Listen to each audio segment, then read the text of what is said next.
Welcome back to Streamers Reloaded, my name is Tom and let's get right into the news. And we begin today with some drama from the OTK household. Recently, for those who haven't been following, Texas in America has had a snowstorm. A lot of people lost power and hot running water in their houses, which of course caused Texas streamers to run into difficulty. With OTK, it appears the previous rules on COVID have been toned down a bit in the last week, as we have seen an increase in people hanging out there. So this first bit of news comes from the OTK house and involves a member who has shown up amidst the snowstorm on Saturday, known as For Connor. A collection of his Discord past messages were collected and shared on Reddit. The post titled, For Connor logs leaked, racist, anti-Semitic, transphobic, and more. In this post there is a link with a collection of 35 screenshots of Discord messages. As you can expect, I can't really show many of these. They're all in some way, shape or form way over the top for YouTube, so if you want to see these, there is a link to the Imga album in the Discord group. So after this collection came out, a few things happened. First, For Connor privated his Twitter account before deleting it completely. And next we had a clip from MizKif where he stated that For Connor has been removed from the house and won't be returning.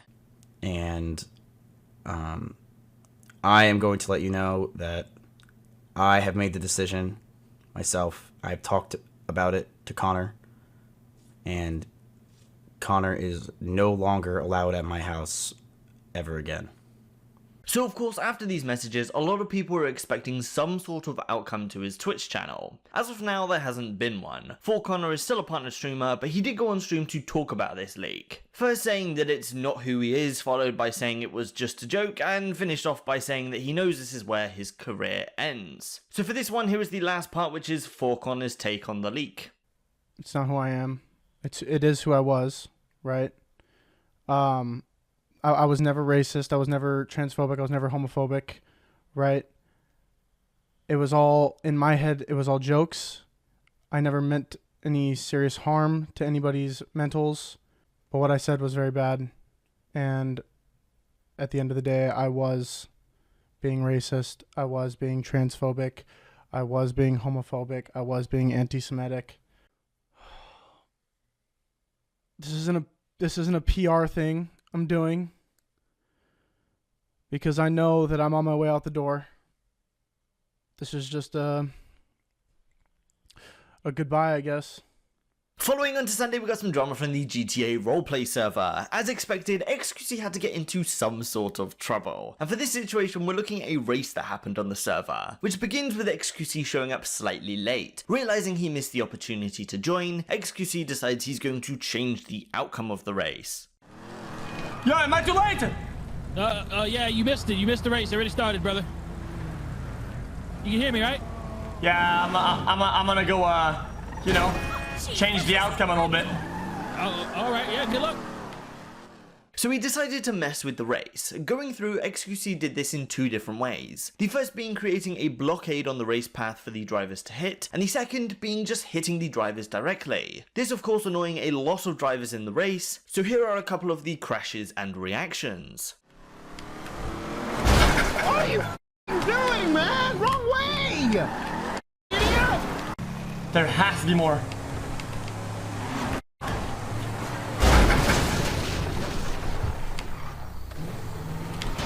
What the f are you doing?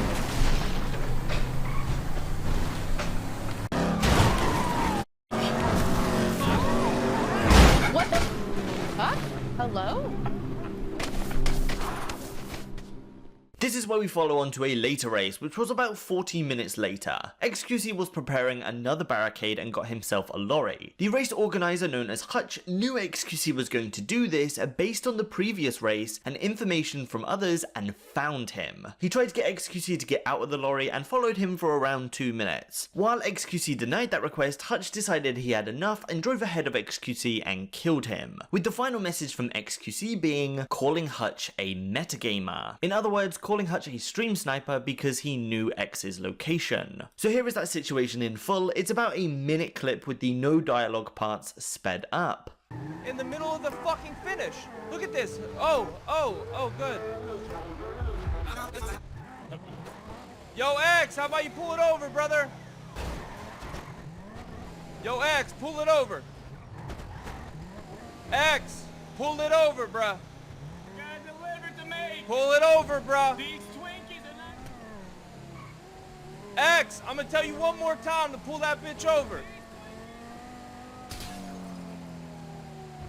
Shit, motherfucker!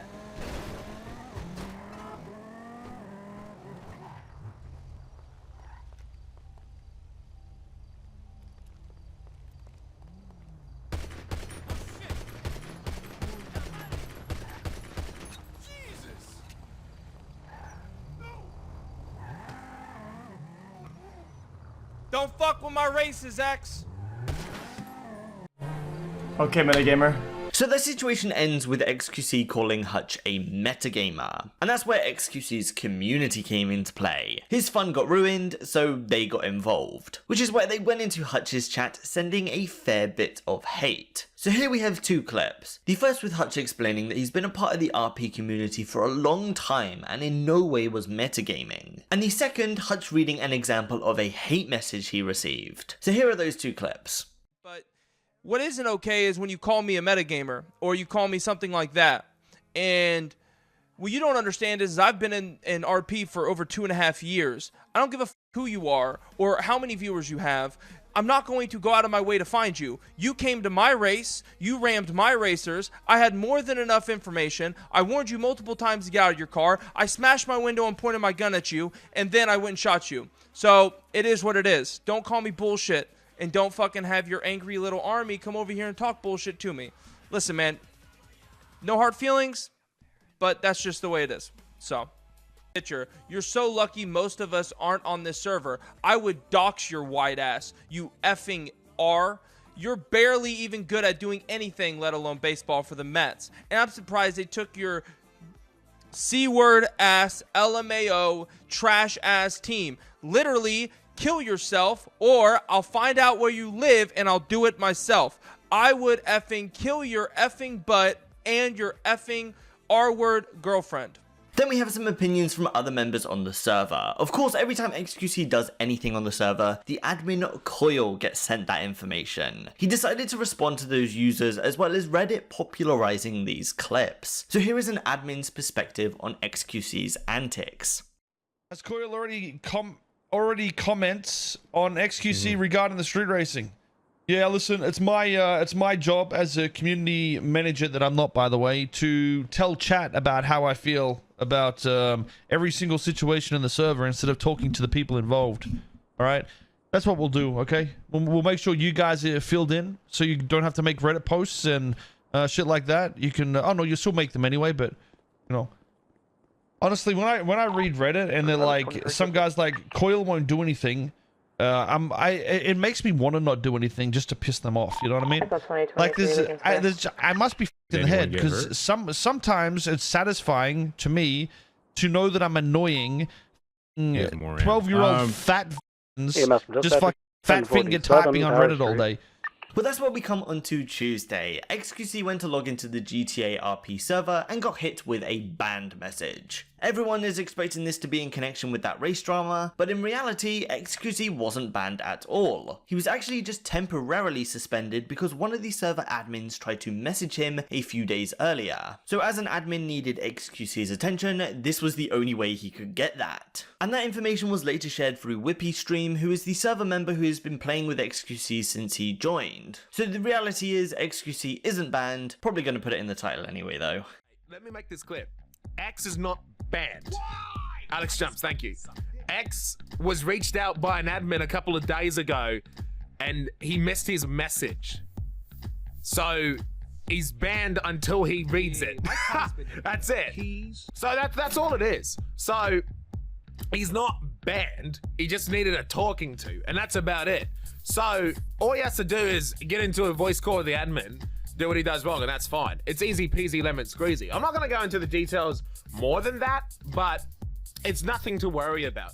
So Now heading back to some additional OTK household drama with a much shorter one. As previously mentioned, the whole COVID rules put in place had been reduced because of the Texas snowstorms. That's where we come on to Sunday and we have an announcement from the OTK Twitter account stating, "We've just concluded our pre-event COVID screening. The results have shown that Russell and Esfand have tested positive for COVID-19. Fortunately, everyone else in the house has tested negative." It continues to say that Russell is on the back end of the virus, so he should get rid of it pretty soon, while Esfand just caught it and he is on the front end. Coming on to Tuesday, we have a repeat ban from none other than IndieFoxx. She said, "3-time band champ, LOL, on a music stream where I was the epitome of wholesome. I played guitar for 3 hours from bed and don't understand. At this point I feel targeted. There is no denying it. First camel toe ban I've ever seen on Twitch. Iconic." So Indy here believes that the ban was for a camel toe showing on stream, but the email below states that the ban was for inappropriate attire, but then goes on to say that it was in the channel's profile, not on stream. IndieFoxx later found out the specific reason, saying, "Oh, guess that wasn't it. I was just banned for my offline banner I've had for a year. Why not just DM me since they banned me last week already? The emotional toll of having thousands come at me each ban 3 times this month is not something humans are emotionally built for." So not sure whether this is the actual banner, but using a simple Google search, the mobile version of the top of the screen banner still shows, which the browser version has been deleted. It's unclear whether Indy means the offline screen banner or the one that shows on the profile, but either way, this ban was only 24 hours and has since been lifted. And next up today, we got a situation involving an intruder from the streamer TriciaIsABirdy. Caught live, Tricia had to end her stream due to someone breaking into her house. We begin with a clip where this person is off screen and had entered the room. I can't play this clip due to the music playing, but in the clip this person says, "I love you," and then we can hear him walk towards the streamer and say, "Let's go, let's go." Shortly after this situation occurred, Tricia ended her stream and went to Twitter to say, "Had to end stream. A crazy person broke into our house and tried to come at me. I am fine. The cops have been called and my roommates are standing in between him and I. Sorry for worrying everyone. This is actually insane though. I'm shaking still." Later adding, "The man who broke in was taken away by the cops. He said, 'I'm a princess and he's here to save me.' This was a terrifying experience, but we're all safe and just a little freaked out. He apparently ran in with someone coming in through the garage and came straight upstairs." This follows on with a recording posted to Twitter, so here is that clip.